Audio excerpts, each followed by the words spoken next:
citrus Zevia for our beverage of choice. It's basically like a Fresca knockoff. It's pretty good. I mean, it's not my favorite. It's alright. B minus. Yeah.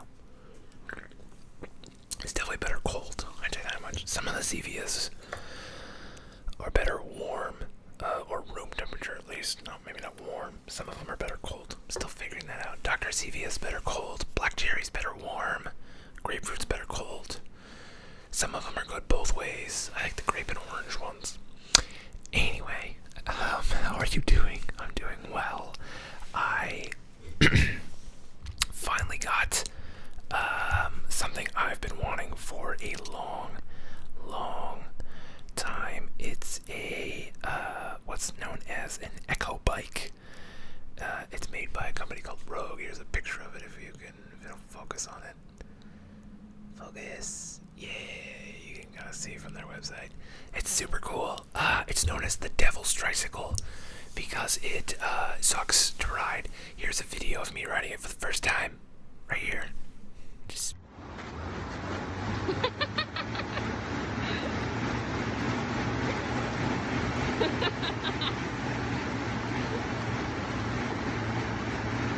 Oh my god. That sucks. And yeah, it sucks. That's why it's called the Devil's Tricycle. I got like a thing in my throat. And that was also my dad. My dad, he has a truck, so he helped me haul it because it was already built. I got it on Facebook Marketplace for $6.99, which I think is a pretty good deal because new on their website it's $7.95 plus tax. It's free to ship. But then I also don't have to put it together, which is, so it's like double bonus. Nice. So we put it in his truck, drove it here.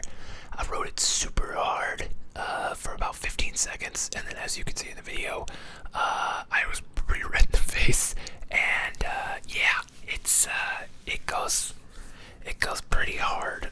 It's like as hard as you want. Like if you look, so here is the stats. I don't know if you'll be able to read this. This is from the picture. It's so hard to show stuff on my phone. Anyway, I went 36 miles an hour on that, allegedly. I don't know if it's accurate. It's one of those things where I'm like, it doesn't feel like I was doing 36 miles an hour. But then the wind turbines were blowing my shirt up. And I was red in the face, and I was like, okay, maybe I did go 36 miles an hour. I don't know. And then my dad looked at it. My dad's like way into bikes. So he was like, yeah, the wattage tracks. So at the very least, it's consistent. If it's, whether or not it's accurate, at least it's consistent across the board with its numbers. So I'm pretty excited. I was going to hold off until I hit like 500 or 1,000 miles on this recumbent bike that we have. But that just popped up on Facebook Marketplace, and I was like, screw it. It's like $200 savings. So, jump on it. It's something I've wanted for like a year and a half. And I got it now. It's in my garage because I don't know where I would put it up here. And also, it's a fan bike, so I'm pretty sure the fan would just blow, which it would just knock all the papers that are in this room just all over the place, and it would be kind of a mess. It's also it's a little loud. Like it's not too loud for the garage, but like it might be loud up here. But it's also heavy as fuck. It's like 120 some pounds. So it doesn't shake. You can just go. I mean, like I'm big. I'm like 6'5", and I cranked down on that like as hard as I could, and I felt not well after doing that. And I'm like, probably shouldn't do that again.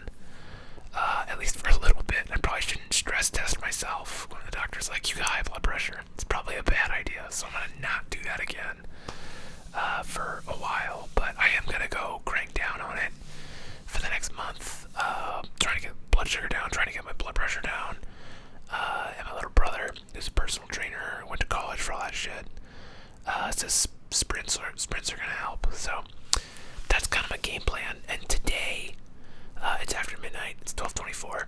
You can't see my watch. I don't know. I'm holding it further away. Like, yeah, that's it. You still can't see it. Anyway, I'm a big dumb idiot.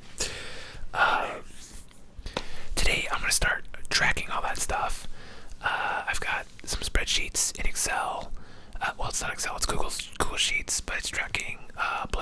blood pressure, calories burned for the day, and an estimated number of carbs. Because I think those are kind of the four real key factors. Because when you got the diabetes, the kind of the controls are eating less carbs, because everything that you eat turns into glucose, turns into blood sugar. Carbs just do it the fastest. So if you like carbs do it the fastest, protein takes a little longer, fats take the longest time.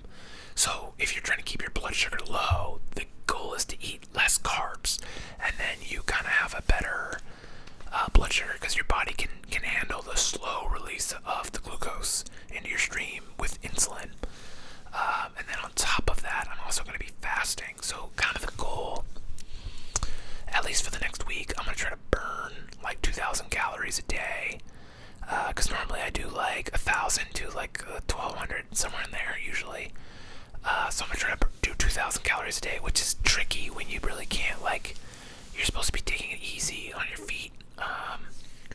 But there are I've been doing some research to find a lot of good modalities that I can do. I can ride the recumbent bike. I can ride the Echo bike. Probably really shouldn't like crank down super hard. I'm not gonna go all out like I did in the video at the beginning. And then I got these gripper. Like I've had these kind of grippers.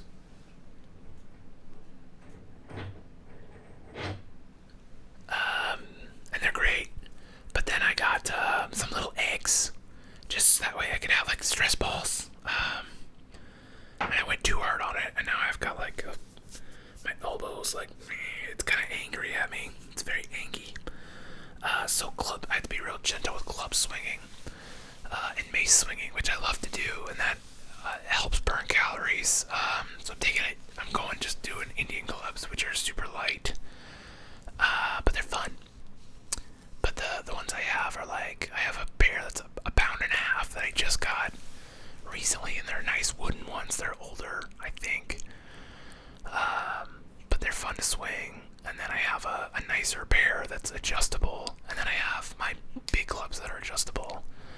So I can kind of go from 1.5 pounds that are longer, and longer ones are a little more fun to swing. They swing a little smoother. And then I have heavier Indian clubs, and then I could go with my heavy clubs, and I could load those up to a point where I would absolutely hurt myself if I tried to swing them. I have enough weight for them. So it's fun to have adjustable clubs. And then, yeah, so, I mean, I could still kind of do some club stuff. I could do a lot of kettlebell stuff. Swings are probably not, I could do like some swings, but I can't do an amount of swings that I want to do, probably at least for this first week, because the goal is to just kind of stay off my feet, so my toe can heal. And it looks pretty good. It looks, I've been looking at it. It looks like the doctor didn't have to take out as much tissue as the last 2 times. So it should heal a little faster, but, the big thing that's going to hang on are, like, getting the blood sugar down, keeping blood flow to it, which would be, like, massage, and keeping the foot elevated. And I think cycling helps, because it really kind of pushes the blood, the centrifugal force kind of pushes the blood down in there, and that's what it just needs is blood flow to get the nutrients or whatever. So that's what the next week is gonna be like. That and doing some home projects. I think I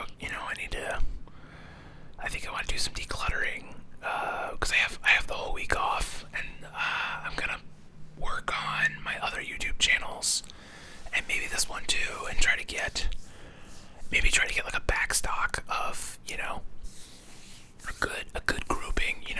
It's one of those things where it's like I have the week off, although Ashley's parents' dog is coming to visit, because she really wants to take a dog down to the dog park, I guess.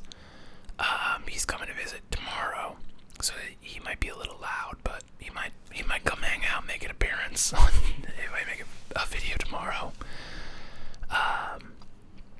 But yeah, else was I? What else was I gonna talk about? I don't know. That's the week. I just don't have any work real scheduled.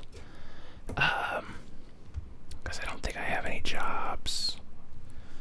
Let's see. I have a job. Wow. It looks like I have this whole week, and then like next week until like the March 4th is like the next day of work I have. So I have like 2 weeks of no work, which is it's like I'm always kind of like that makes me uncomfortable because obviously like if you don't have a lot of work lined up, you're like, how am I gonna make money?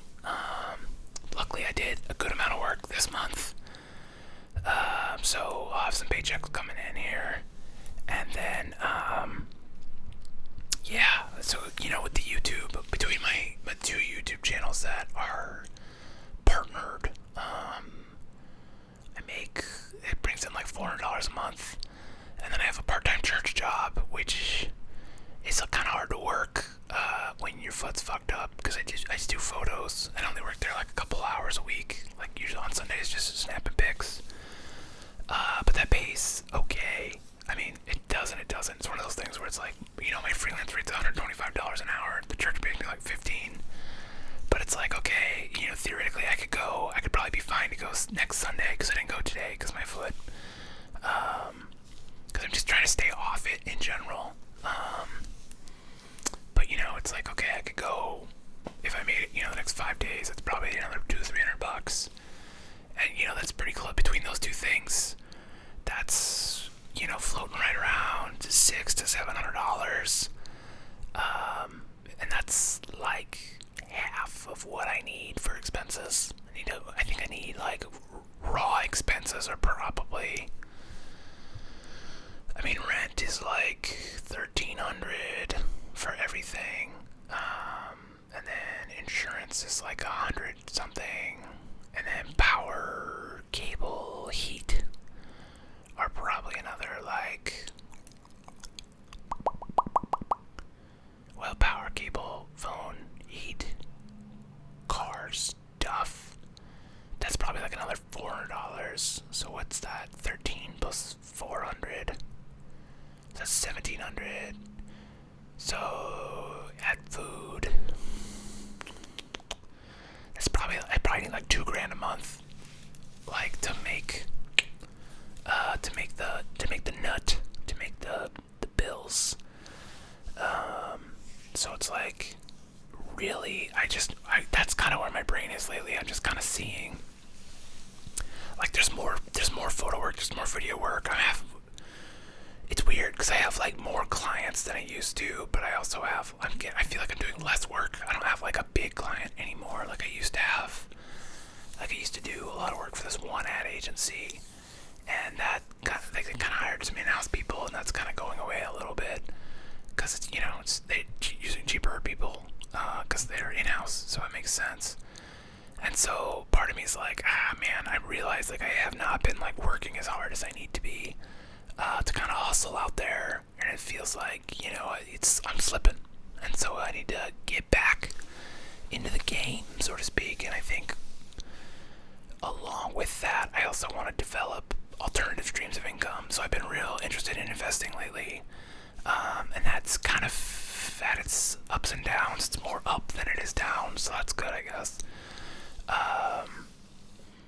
And I've been a little more active on this channel lately because I really enjoy doing it. It does not pay at all. I think it's up to like right now like $19 for the last 28 days, that's on the higher end of how it usually is. So that's pretty good. The other YouTube channel, the White Noise one, makes way more. Makes like $350 to $400 a month. And so like I feel like if I could get this one to a point where it's making, I don't know, even if it was making like $50 or $60, and I had another YouTube channel that was making $50 or $60, now I'm making $500 a month. That's like 25% of my needed money. And then I just have to work 3 days because my day rate's like, it depends. My day rate could be anything from $500 for like real basic stuff where I just show up and run a camera or do grip shit, all the way up to $1,300 to be like a Fortune 150 company somebody's like tech support guy thing. But you know, that work won't always exist because I'm only kind of there because the guy they hired doesn't kind of know how to do everything, and he's learning and the thing is, it's interesting, is like he doesn't want me to go because it's just one more thing. He's so overworked, and I feel bad for him, and I don't know how much longer he's gonna make it, but I wish him the best, because I think he's been working like the last 30 days straight or something insane like that, and I think he's just so burned out. Contractually, he has to stay there for a year, so we'll see if he's still there after the year mark. I can see it going either way. He's a great dude. He's really good. He's really good at his job. He's so talented. And he can absolutely come do what I do and save them money. But I think it's really nice for him to have somebody to like vent to, and then one less thing he has to kind of worry about. It's just like, because I can do a lot of the troubleshooting. That's on stuff that it's not really in his wheelhouse, but he's a smart guy. He could absolutely figure it out. So eventually because that's only like once a month. So that'll go away eventually. And if I gotta make $2,000 a month, and there's one thing that pays me $1,300, like, probably should figure out a way to replace that income before that goes away. So, been a little more focused on how I can make the money, and I feel like YouTube is the most interesting way for me to make the income, I think, because it's one thing, I'm making stuff kind of that I want to see. I'm having fun, just kind of bullshitting with people, and hopefully adding value to their life. That's the thing about this channel. It doesn't make a lot of money, but I enjoy it a lot, so I'm fine. If it made no money, I'd be like, I'd probably still do it because it's fun. And then I think some of the next channel I'm gonna put effort into, I'll probably start wheeling up the white noise a little harder, because it's already making money, and so it's like, okay, maybe push a little harder there. Spend time on do the 80-20 rule. Spend 80%, or what is it? It's like if 20% of the effort produces 80% of the results, focus on that 20%. That's the 80-20 rule. And then also starting the third stream, the third channel, just have my stuff, because I think that what's really good about that channel is it's kind of geared towards creativity, creators, doing that work. And I think one main benefit is, like, for a long time I was making some tutorials for that channel, and it's like, if I go back to making tutorials, eventually I run out of stuff to talk about, and I have to learn stuff to teach it, and so like I'm just making myself better. And I think learning some new skills would be beneficial in this time, because then I could go after some other jobs, be faster at the jobs I don't care to do as much, but just having more skills means you could charge a higher fee, and you'd be open to more work. And then I think I also probably need to spend some time updating my website and doing some more marketing type stuff, for my professional business, being a little more networking, which I don't really like to do because I'm such an introvert, but it's like, you gotta do what you gotta do, right? So that's kind of the plan for this next week and for March, kind of at large, because I gotta meet back with my doctor kind of mid-March sometime, and I want to hopefully have my blood pressure come down, hopefully have blood sugar come way down because it's been way too high lately, and just kind of go after life with a hatchet. I feel the last 2 years, I feel like I've just been getting fucking kicked and just been like on the ground, just constantly getting fucking punched, and it's definitely worn me down. But it's like, I'm not gonna give up. Like, fuck that. There's a great scene I love in the movie Inglourious Bastards, where they have this big plan and it goes to shit, and somebody proposes an alternate plan, and Brad Pitt's character, so the character is like, it doesn't sound good. And Brad Pitt's character goes, no, it sounds like shit, but what else are we gonna do? Go home. And I'm like, yeah, that's the energy I need to bring into this year. Like, all the alternatives, like, don't sound super appealing, sound like a lot of work, sound super hard, but it's like, what else are you gonna fucking do? Move back home with your parents? Like, no thanks. Like, I like my parents, but I would prefer not to live with them. I want to buy my own fucking house, and I want to feel financially secure, which is something that, like, I feel like that's the thing that I really haven't ever truly felt is, like, financially secure, except for ever since I left my parents' house, you know, like, so the last, you know, that's definitely, that stress is probably gonna take a toll on someone too. But I don't know, I think, you know, I see a lot of stuff about, like,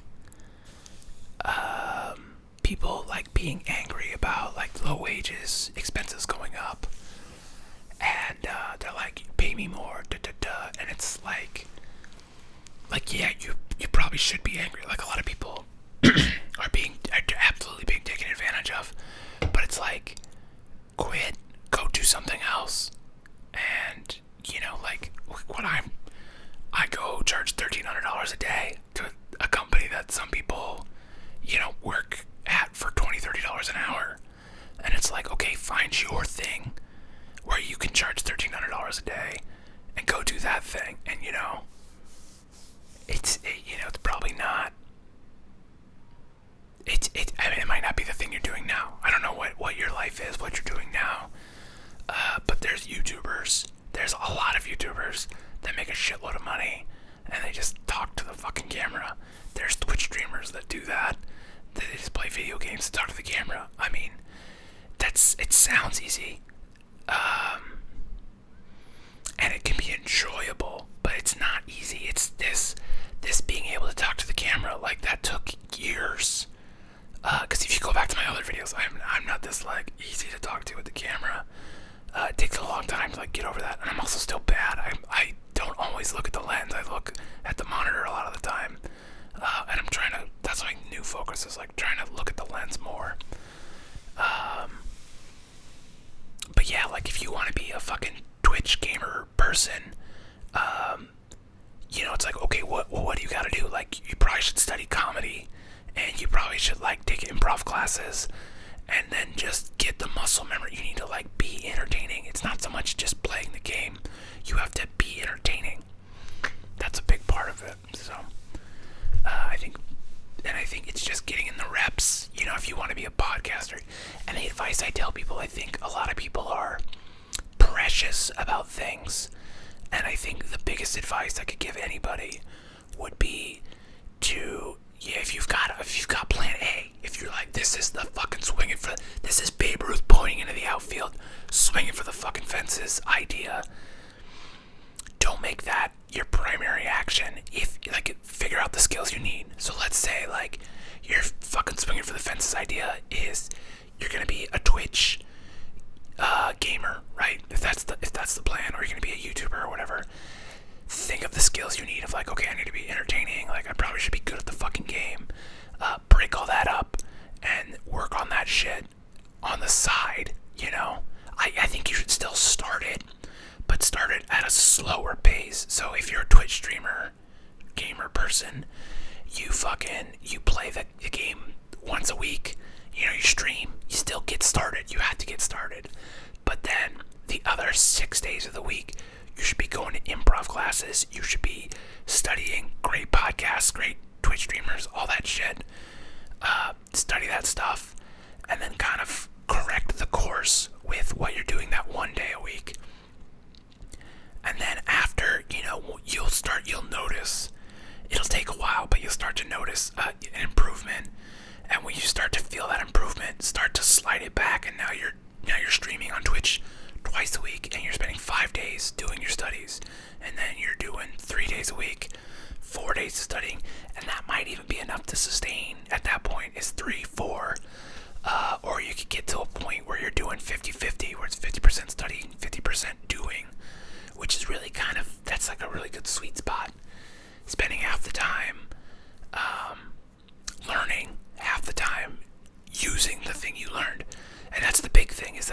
people stay in that planning stage without doing the activity, and other people just go for the activity without doing any of the planning. I think you have to do both, and so that's the advice I would give to anybody who wants to be an entertainer, influencer, whatever the fuck you want to call it, a person who talks to a camera and puts that shit on the internet and hopes to